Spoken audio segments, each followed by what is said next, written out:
Welcome to all of you. आप सभी लोग का स्वागत है। आज हम लोग डिस्कस करेंगे रदरफोर्ड एंड सॉडी थ्योरी। यही रदरफोर्ड हुए और ये सॉडी हुए, ठीक है। इन्हीं के द्वारा जो है रेडियो एक्टिविटी का डीके लॉ दिया गया था, ठीक है। और कई सारी जानकारियां जो महत्वपूर्ण रहा करता है रेडियो एक्टिव फेनोमेनन को स्टडी करने के लिए, इन्होंने अपने एक्सपेरिमेंट और कई सारे मैथमेटिक्स का प्रयोग करके जो है इन्होंने रेडियो एक्टिविटी में काफी ज्यादा योगदान एक्चुअली दिए हुए हैं, ठीक है। तो हम लोग आज जो मुख्यतः रूप से पढ़ेंगे वो डेरिवेशन ऑफ डीके लॉ पढ़ेंगे, ठीक है। और डीके कांस्टेंट क्या होता है उसके बारे में पढ़ेंगे। उसके बाद नेक्स्ट वीडियो रहा करेगा अलग से, जिसमें आप अच्छी तरह से क्लियर कट में सीख पाइएगा कि हाफ लाइफ टाइम क्या होता है, मीन लाइफ टाइम क्या होता है, ये सब के बारे में, फिर एप्लीकेशन वगैरह के बारे में जो है रहा करेगा। तो आज का हम लोग का डिस्कशन जो रहेगा वो डेरिवेशन का रहेगा, डीके लॉ का और डीके कांस्टेंट का एक्चुअली जो है, ठीक है। तो यही रदरफोर्ड हुए जिनका एटॉमिक स्ट्रक्चर में या न्यूक्लियर फिजिक्स वगैरह में काफी ज्यादा एक्चुअली योगदान दिया हुआ है, और भी अदर सेक्शन में, लेकिन ज्यादा जो है रेडियो एक्टिविटी और न्यूक्लियर फिजिक्स वगैरह और एटॉमिक स्ट्रक्चर में इनका काफी ज्यादा योगदान रहा करता है, ठीक है। और ये सॉडी हुए, ठीक है। फिर इस ग्राफ के बारे में हम लोग आगे पढ़ेंगे जब हम लोग Rutherford and Soddy decay law जो हम लोग लेकर के चले आएंगे, तो उसके बाद जो है इस ग्राफ के बारे में हम लोग डिस्कस करेंगे। तो देखिए एक्चुअली रदरफोर्ड और सॉडी के द्वारा जो 1902 के अराउंड में जो है कुछ एक्सपेरिमेंटल आधार पे जो है कुछ कंक्लूजन्स दिए गए थे, ठीक है, रेडियो एक्टिव डिसइंटीग्रेशन से रिलेटेड।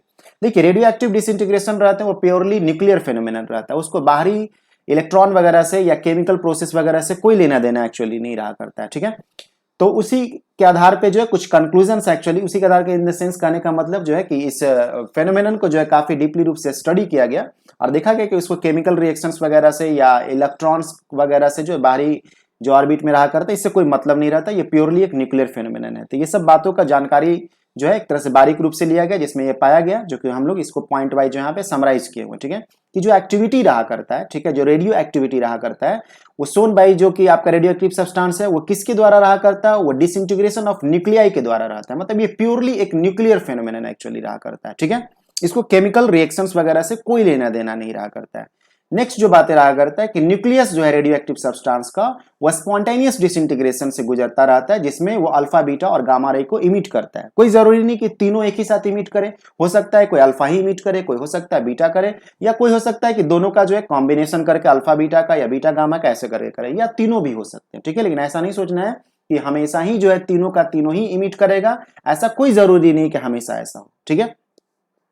फिर जो है डिसइंटीग्रेशन जो होता है वो स्पॉन्टेनियस होता है, ठीक है, वो अपने आप होता रहता है, जो कि हेवियर जो भी न्यूक्लियाई रहा करते हैं या रेडियो एक्टिव न्यूक्लियाई रहा करते हैं वो शो करा करते हैं, और ये रैंडमली एक्चुअली अकर करता है। आप ऐसा क्लियर नहीं हो सकते हैं कि मान लीजिए किसी मटेरियल में जो है रेडियो एक्टिव मटेरियल में कई सारे आपको न्यूक्लियस होंगे, ठीक है, कई सारे न्यूक्लियस रहेंगे, तो कौन सा न्यूक्लियस जो है रेडियो एक्टिविटी से गुजरेगा एक्चुअली, या कौन सा आप बोल सकते हैं न्यूक्लियस जो है डिसइंटीग्रेशन से गुजरेगा एक्चुअली किस समय में, जो है ये एक purely matter of chance actually रहा करता है, ठीक है। मतलब इसको आप डायरेक्टली रूप से डिटर्मिनेट होकर के नहीं बोल सकते हैं, ठीक है।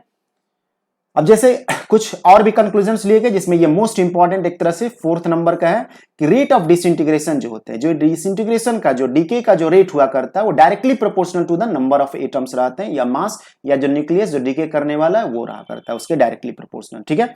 जैसे कहने का मतलब क्या है, जैसे मान लीजिए कम नंबर ऑफ एटम्स है, या उसका जो न्यूक्लियस एक्चुअली है जो रेडियो एक्टिविटी से गुजर रहा है, या बोल सकते हैं कि जो न्यूक्लियर एक तरफ से जो है डीके से गुजर रहा है, ठीक है। एटम हम लोग बोलते हैं, एटम का मतलब यहाँ पे यही समझेंगे हम लोग उसके न्यूक्लियस, ठीक है, और उसका न्यूक्लियस जो डीके कर रहा है डिसइंटीग्रेट कर रहा है। तो जितना ज्यादा नंबर ऑफ न्यूक्लियस या एटम्स रहेगा जो कि रेडियो एक्टिव फेनोमेनन को शो कर रहा है, जितना ज्यादा रहेगा उतना ही फास्ट एक्चुअली डिसइंटीग्रेशन हो। जैसे मान लीजिए इसमें कम नंबर एक्चुअली है, ठीक है, कम नंबर ऑफ एटम मतलब कम नंबर ऑफ न्यूक्लियस, तो कम नंबर ऑफ न्यूक्लियस रहा करेगा तो इसका स्लो एक्चुअली डिसइंटीग्रेशन होगा।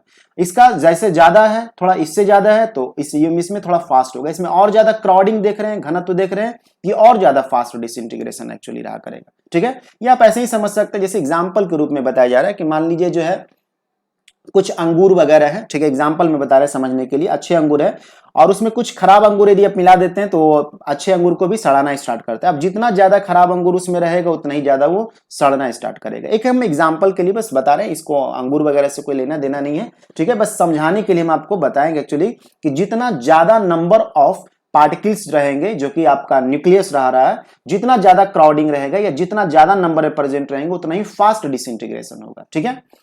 एग्जाम्पल जो हम आपको समझने के लिए व्यवहारिक देते हैं ताकि थोड़ा सा कल्पना हो पाए, कोई जरूरी नहीं कि उधर से आप चीजों के बारे में सोचना हर बातों पे करते हैं, ठीक है।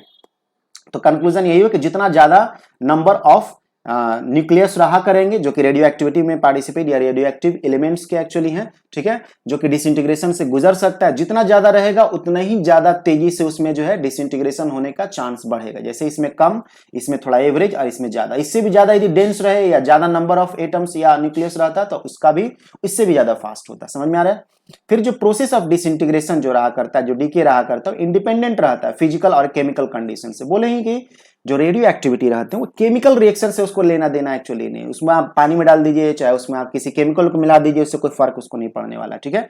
फिजिकल में भी प्रेशर बढ़ा दीजिए, टेम्परेचर वगैरह जो है नॉर्मली रूप से बढ़ाइए, उससे कोई उसको फर्क नहीं पड़ने वाला एक्चुअली, ठीक है। तो न्यूक्लियर फेनोमेनन रहा करता है रेडियो एक्टिविटी, ये दिमाग में कंक्लूड रहना चाहिए, ठीक है। तो एक अलग टाइप का ये एक तरह से आप रिएक्शन बोल सकते हैं या इंटरैक्शन या फेनोमेनन रहता है जो कि न्यूक्लियस से रिलेटेड रहा करता है, ठीक है। इसलिए इसका डिटेल स्टडी करना बेहद जरूरी था, जो कि सॉडीज के द्वारा और रदरफोर्ड के द्वारा जो एक्चुअली किए गए थे। बाकी और भी कई लोग किए, जैसे बेक्यूरेल किए हैं, और बहुत ज्यादा एक तरह से योगदान देखिए तो मैडम क्यूरी वगैरह का भी जो है काफी ज्यादा रहा का है, ठीक है। तो ये जो पॉइंट आपका चौथा जो पॉइंट है एक्चुअली ये काफी इंपॉर्टेंट है और इसको हम लोग इस्तेमाल करेंगे डेरिवेशन करते समय, ठीक है। तो हम लोग अब डेराइव करते हैं डीके लॉ एक्चुअली क्या होता है।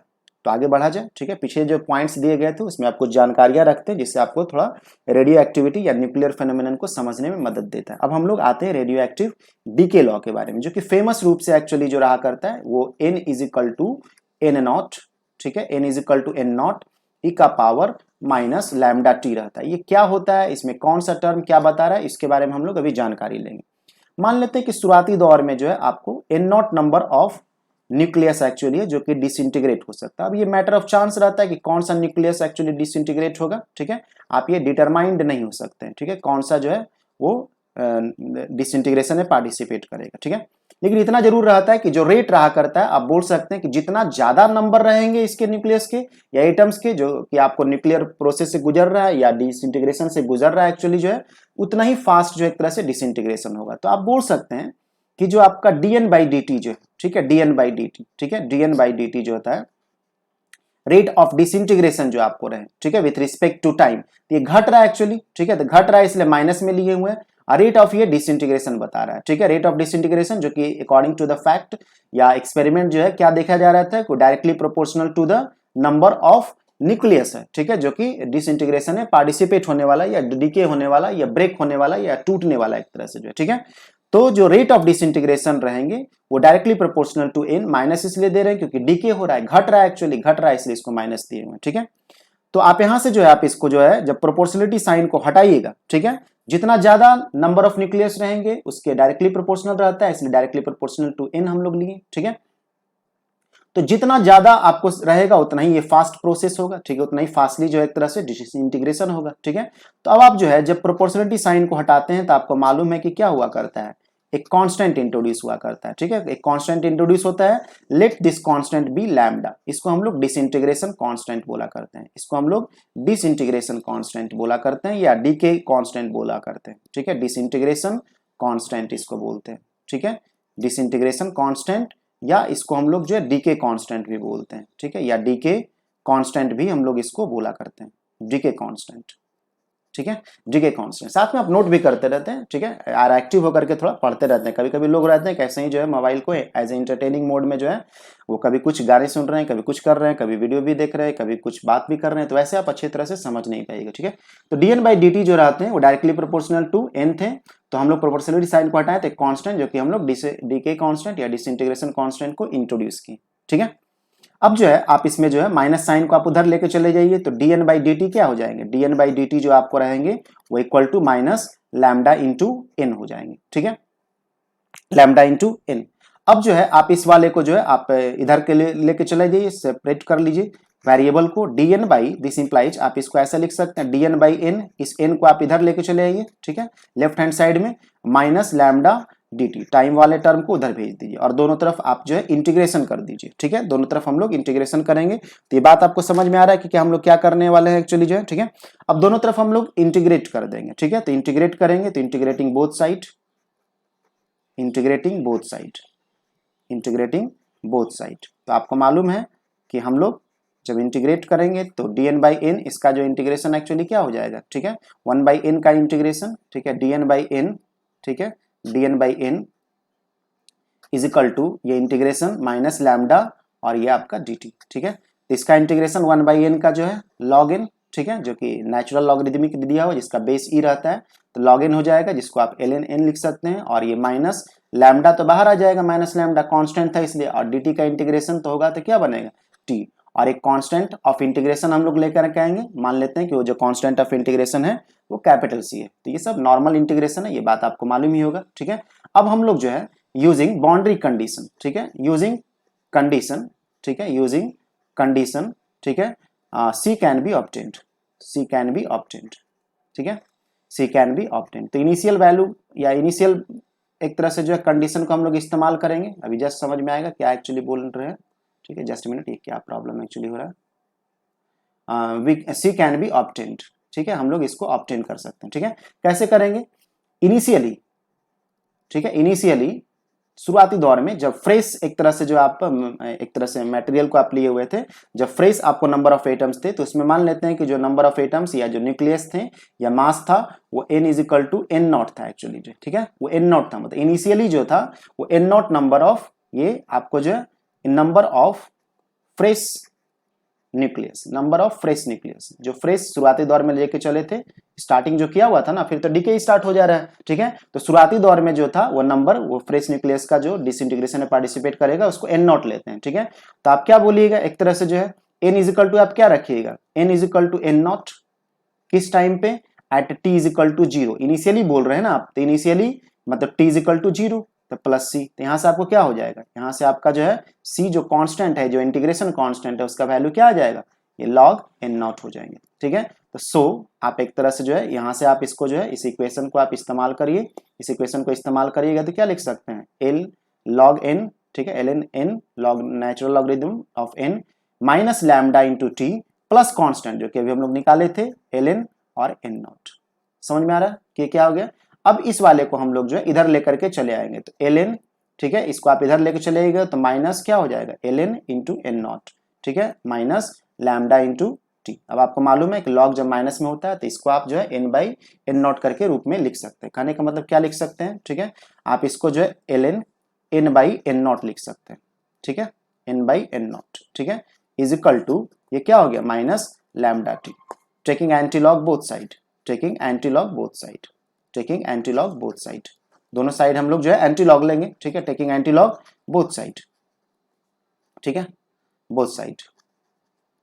तो ये हम लोग का क्या हो जाएगा, n by N nought, n by N nought E का power minus lambda into T. तो n इज इक्वल टू क्या हो जाएंगे, n is equal to N nought E का पावर माइनस लैम्डा टी। तो यही जो एक्सप्रेशन आया हुआ रहता है इसको हम लोग जो है डी के लॉ बोला करते हैं, ठीक है। तो n is equal to N nought E का पावर माइनस लैम्डा टी, ठीक है, इसी को हम लोग जो है रेडियो एक्टिव डी के लॉ बोला करते हैं, ठीक है, इसको हम लोग डी के लॉ बोला करते हैं, डी के लॉ, ठीक है, जिसमें से जो है एक तरह से देखा जाए, ठीक है, इसमें से आप एक तरह से जो देखा जाए तो ये आपका जो है एन नॉट जो है ये इनिशियल आपको जो शुरुआती दौर में जो था इनिशियल नंबर ऑफ एटम्स बोलिए, नंबर ऑफ एटम्स, ठीक है, जो कि रेडियो एक्टिव एटम्स एक तरह से या रेडियो एक्टिविटी से गुजर रहा है, डिसइंटीग्रेशन से गुजर रहा है, नंबर ऑफ एटम्स या मास बोलिए, ठीक है, या न्यूक्लियस बोलिए, ठीक है, न्यूक्लियस जो कि डिसइंटीग्रेशन से गुजरेगा, ठीक। और जहां पे ये लैम्डा जो रहा करता है डीके कांस्टेंट हुआ, ठीक है, डीके कांस्टेंट, तो इसका जो डिक्रीमेंट हुआ करता है, ठीक है, जो घट रहा है एक्चुअली वो एक्सपोनेंशियली डिक्रीजिंग फंक्शन एक तरह से देख रहे हैं, n is equal to N nought E का पावर माइनस लैम्डा टी, ठीक है, ये इसी को डीके लॉ बोला करते हैं और ये एक्सपोनेंशियली डिक्रीजिंग आपको जो है फंक्शन रहा करते हैं। यदि आप इसका ग्राफ बनाइएगा, ठीक है, n के बीच में, ठीक है, और t के बीच में, टाइम के बीच में, तो इसका जो ग्राफ रहा करेगा वो एक्सपोनेंशियली डिक्रीजिंग ग्राफ रहा करेगा, एक्सपोनेंशियली डिक्रीजिंग ग्राफ इस तरह का, जिसमें से आप बोल सकते हैं इसका ग्राफ का जो कर्व रहेगा वो इस तरह का रूल को फॉलो करता हुआ रहेगा, ठीक है, एक्सपोनेंशियली डिक्रीजिंग ग्राफ रहा करता है, ठीक है, तो फास्टली रूप से डिक्रीज करा करता है। तो ये जो आपको n रहा करता है जो कि आपका डीके कर चुका है, ठीक है, ये नंबर ऑफ एटम्स डिकेड, ठीक है, जो डीके कर चुका है, ये नंबर ऑफ एटम्स या न्यूक्लियस, ठीक है, या न्यूक्लियस या मास आप बोल सकते हैं, न्यूक्लियस डिकेड जो डीके कर चुका है, ठीक है, डिकेड या डिसइंटीग्रेटेड, ठीक। तो कितना बचा हुआ रहेगा, यदि आपसे पूछता है कि बचा हुआ कितना है, ठीक है, तो जो अस्टेबल रहेगा, जो प्रोडक्ट न्यूक्लियस रहा करेगा, तो जो बचा हुआ जो रहेगा रिमेनिंग न्यूक्लियस जो रहेंगे, रिमेनिंग न्यूक्लियस, ठीक है, रिमेनिंग न्यूक्लियस या प्रोडक्ट न्यूक्लियस जो रहेंगे, डिसइंटीग्रेशन होगा जाहिर सी बात, कुछ न्यूक्लियस जो बचा हुआ रहेगा, तो जो प्रोडक्ट न्यूक्लियस रहा करेंगे वो क्या रहेंगे, वो कितने रहेंगे, तो आप उसको बोल सकते हैं कि एनपी जो है वो शुरुआती दौर में कितना था एन नॉट लेके चले थे, कितना डीके हो गया, एन डीके हो गया, तो बचा हुआ तो इतना ही रहेगा, ठीक है। तो एन नॉट और एन के जगह पे आप क्या लिख सकते हैं, एन नॉट ई का पावर माइनस लैम्डा टी, जिसको आप क्या लिख सकते हैं, एन नॉट और 1 माइनस ई का पावर माइनस लैम्डा टी, ठीक है। तो ये आपका जो है बचा हुआ जो है प्रोडक्ट न्यूक्लियस रहा करेगा, या रिमेनिंग न्यूक्लियस आप इसको बोल सकते हैं, ठीक है। तो हम लोग का मेन जो था डीके लॉ क्या हुआ करता है, इसके बारे में हम लोग जानकारी ले ली। अब हम लोग जो है देखेंगे कि इंपॉर्टेंट टर्म को जो है, जिसको हम लोग डीके कांस्टेंट बोला करते हैं, डीके कांस्टेंट, ठीक है। ये डीके कांस्टेंट क्या हुआ करता है, डीके कांस्टेंट, ठीक है। डीके कांस्टेंट को तो हम लोग मैथमेटिकली रूप से देखे थे कि लैम्डा क्या होता है, तो इसको हम लोग डिफाइन करेंगे कि डीके कांस्टेंट क्या होता है। तो मान लेते हैं कि let t is equal to जो है 1 बाई लैम्डा, सपोज कर लेते हैं कि टाइम जो है 1 बाई लैम्डा के बराबर। अभी हम लोग डिफिनेशन तैयार करेंगे कैसे एक्चुअली रहता है, ठीक है। तो सिंस आपको देख रहे थे कि n इज इक्वल टू क्या होता है, एन नॉट ई का पावर माइनस लैम्डा टी, तो टी की जगह पे आप रखिए थोड़ा सा जो है ये टी की जगह पे 1 बाई लैम्डा को जो है, 1 बाई लैम्डा को जो है, ठीक है। तो 1 बाई लैम्डा को रखिएगा तो क्या हो जाएगा, कट जाएगा, और ये क्या हो जाएगा, एन नॉट ई का पावर -1 हो जाएगा, ठीक है। जिसको आप क्या लिख सकते हैं, एन जो है आपको 1 by e of n naught हो गया। तो यहीं से आप जो है डीके कांस्टेंट का डेफिनेशन जो है तैयार कर सकते हैं, ठीक है। तो डीके कांस्टेंट को जो है आप डिफाइन कर सकते हैं, डीके कांस्टेंट को आप डिफाइन कर सकते हैं, डीके कांस्टेंट को, ठीक है। डीके कांस्टेंट को आप डिफाइन कर सकते हैं, ठीक है। कैसे डिफाइन कर सकते हैं, एक तरह से देखिए तो यहां से आप क्या कर सकते थे, lambda is equal to 1 by t आप लिख सकते हैं, ठीक है। अब आप समझिए इसको कैसे बोल सकते हैं कि द रेसिप्रोकल ऑफ टाइम, ठीक है। एक तरह से देखिए तो द रेसिप्रोकल ऑफ टाइम, जिसमें क्या हो जा रहा है, जिसमें number of atoms of radioactive substance होता है, क्या हो जाना चाहिए, फॉल कर जा रहा है, डीके कर जा रहा है 1 by e times of the initial value. फिर से बोल दे रहे हैं, वो समय, ठीक है, रेसिप्रोकल ऑफ दैट टाइम जिसमें जो रेडियो एक्टिव एटम्स जो है या न्यूक्लियस जो है फॉल कर जा रहा है 1 by e times of the initial value, उसको हम लोग डीके कांस्टेंट बोलते हैं। तो आप इसको डिफाइन कर सकते हैं, लिखा हुआ रहेगा, थोड़ा ज्यादा अच्छा से आप समझ पाएगा। द रेसिप्रोकल ऑफ क्या, रेसिप्रोकल ऑफ टाइम, ठीक है। यहां पे देख सकते हैं रेसिप्रोकल ऑफ टाइम, कौन सा time, in which the number of atoms it means nucleus, ठीक है, द नंबर ऑफ एटम्स, ठीक है, of A radio active substance, आप रेडियो एक्टिव एटम भी बोल सकते हैं, ऑफ रेडियो एक्टिव सब्सटेंस, ठीक है, of radioactive substance falls to, घट जाता है, फॉल्स टू, ये दिमाग पर रखिए, falls to 1 by e times क्या, इट्स इनिशियल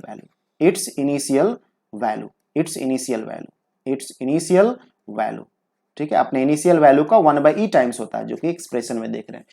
तो रेसिप्रोकल ऑफ दैट टाइम जिसमें नंबर ऑफ एटम्स जो है रेडियोएक्टिव सब्सटेंस को फॉल कर जाता है, घट जाता है 1 by e times of its initial value, is called, इसी को हम लोग जो है डीके कांस्टेंट बोलते हैं, इज कॉल्ड डीके कांस्टेंट। तो आप बेहतरीन रूप से जो है इसको जो है इमेजिन कर पाए होंगे, समझ पाए होंगे, और डेरिवेशन का जो है सारा स्टेप को आप देख पाए होंगे कि हम लोग इसको कैसे लेकर के जो है फॉलो किए हुए हैं, ठीक है। तो इसको आप अच्छा से नोट कर लेते हैं, ठीक है। और उसके पीछे जो कुछ फैक्ट्स एक्चुअली थे उसको भी हम लोग समराइज कर दिए, ताकि आप उसको ध्यान में रख सकते हो। और ये सब ऐसे भी इंपॉर्टेंट पॉइंट होता है जिससे हम लोग न्यूक्लियर एक्टिविटी को या न्यूक्लियर फेनोमेनन को समझ पाते हैं, ठीक है। न्यूक्लियर फेनोमेनन कुछ अलग फेनोमेनन रहते हैं, केमिकल रिएक्शंस वगैरह से जो है, ठीक है। तो आज हम लोग यहीं रहने दे रहे हैं, इसके बाद हम लोग नेक्स्ट क्लास में मिलेंगे नेक्स्ट टॉपिक के साथ, जो है जिसमें इसी का जो है डेरिवेशन को कंटिन्यू रखेंगे। ये हाफ लाइफ टाइम क्या होता है, ठीक है, मीन लाइफ टाइम क्या होता है, फिर और भी कई सारे डिटेल टॉपिक जो है रेडियो एक्टिविटी का पढ़ेंगे, जैसे डीके लॉ वगैरह के बारे में पढ़ेंगे, beta decay, alpha decay, gamma decay, फिर उसके क्लासिकल थ्योरी क्या हुआ करते हैं, उसके मॉडर्न थ्योरी क्या रहते हैं, उसके क्वांटम नजरिए से कैसे देख सकते हैं, बहुत सारे टॉपिक एक्चुअली जो है इस हायर लेवल पे हम लोग पढ़ाई करेंगे, ठीक है। तो आज यहीं पर रहने दे रहे, नेक्स्ट क्लास में हम लोग मिलेंगे, ठीक है, नेक्स्ट टॉपिक के साथ। तब तक के लिए